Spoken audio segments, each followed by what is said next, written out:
Greetings, everybody.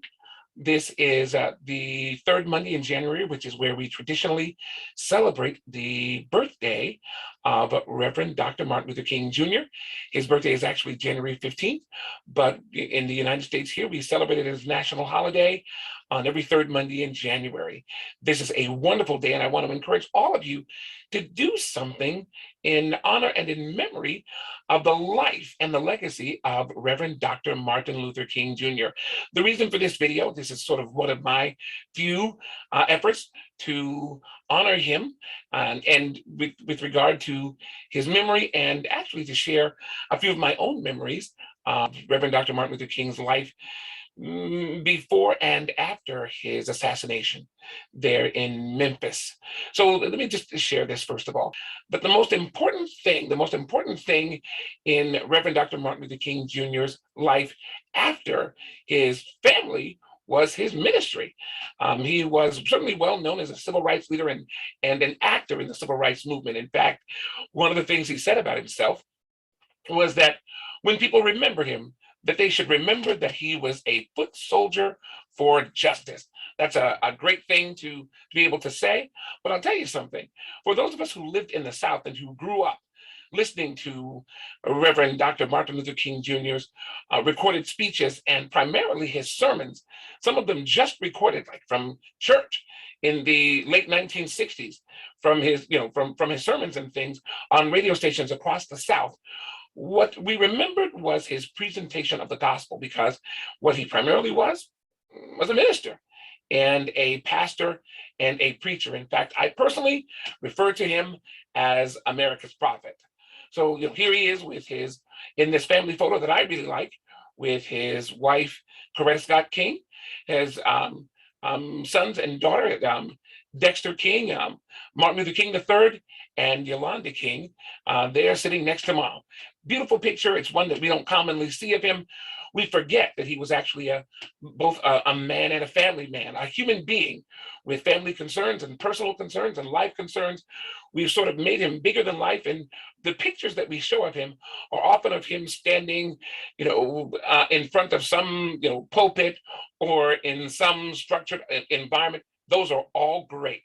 But I like this picture because it shows him as a person with his family. That's a very rare shot. The thing that I want to make sure that to share with all of you, what does this have to do with the Silicon Valley Black Chamber of Commerce and our drive for education and for better employment and for business access? Well, here is the point. Prior to Martin Luther King's death, prior to Reverend Dr. Martin Luther King Jr.'s death, his goal that he was pursuing, his last and what he called the final leg of what he called his drive for civil rights, was economic justice. And that's not economic justice as we call it today, with reparations and those kinds of things.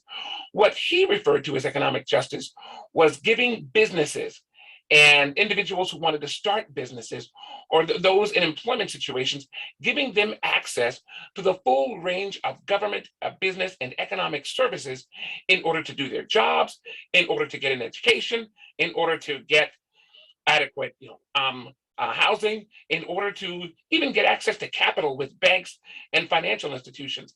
All of these were restricted in the 1960s. I mean, in the years prior to that, there were certain banks you could not go to. In fact, there were a majority of banks that many people who were Black wanting to start a business could not go to, or were not allowed to engage, couldn't get loans, even if they were allowed to bank there. And that really didn't, the amount of money they actually had in the bank was almost of no consequence.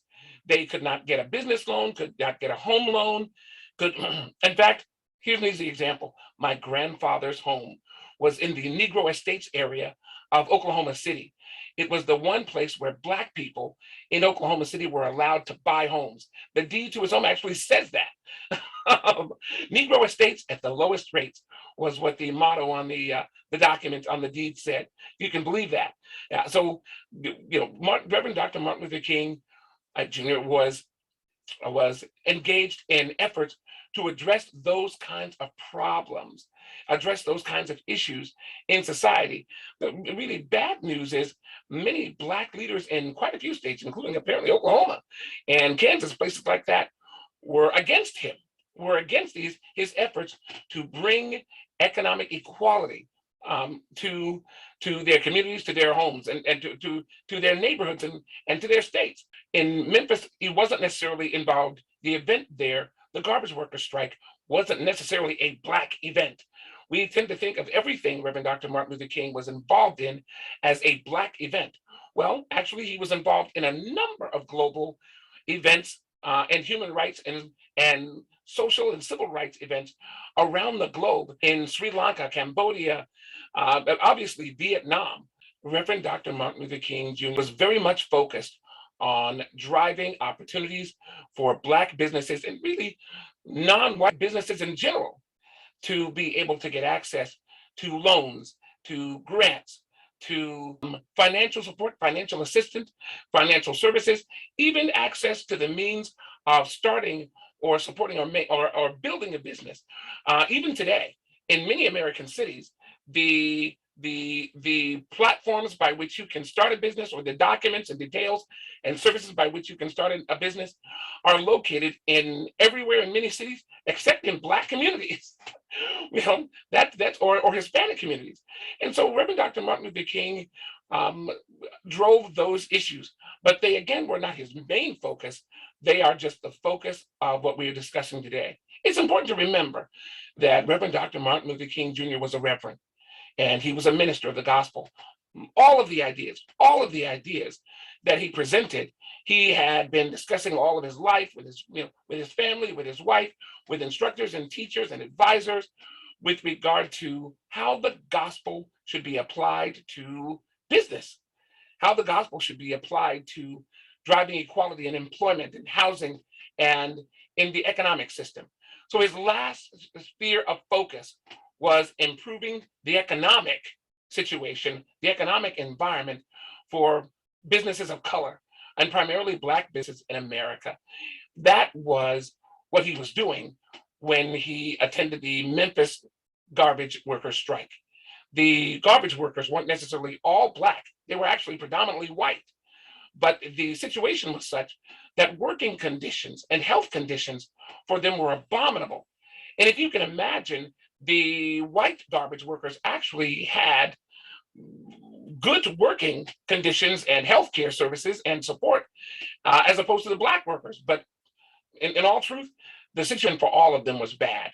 And they invited him to come and speak and basically publicize their situation. That's the kind of person Reverend Dr. Martin Luther King Jr. was. It wasn't necessarily a Black fight or a Black thing for him. It was exactly as he stated in his I Have a Dream speech. Here's a portion that you don't often hear people say, and that is, I have a dream that one day America, this nation, will live up to the true meaning of its creed, that all men are created equal, that everyone is created equal. That is what Reverend Dr. Martin Luther King was about. And that wasn't just something we threw into the Constitution historically.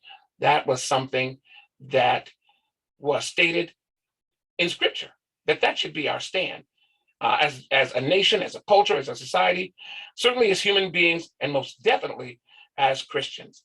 So I hope that helps give some perspective. And another thing that I think about often is how my father, our families, we drove back and forth across the South, spanning from Texas to Florida, where he would go onto plantations, where we would drive onto plantations and to sort of Black communities on large scale white owned properties and estates, and preach in their little churches, their little makeshift churches that the landowners would set up for them, or that they would build themselves. And he would preach, and they would pay or give him whatever they could afford.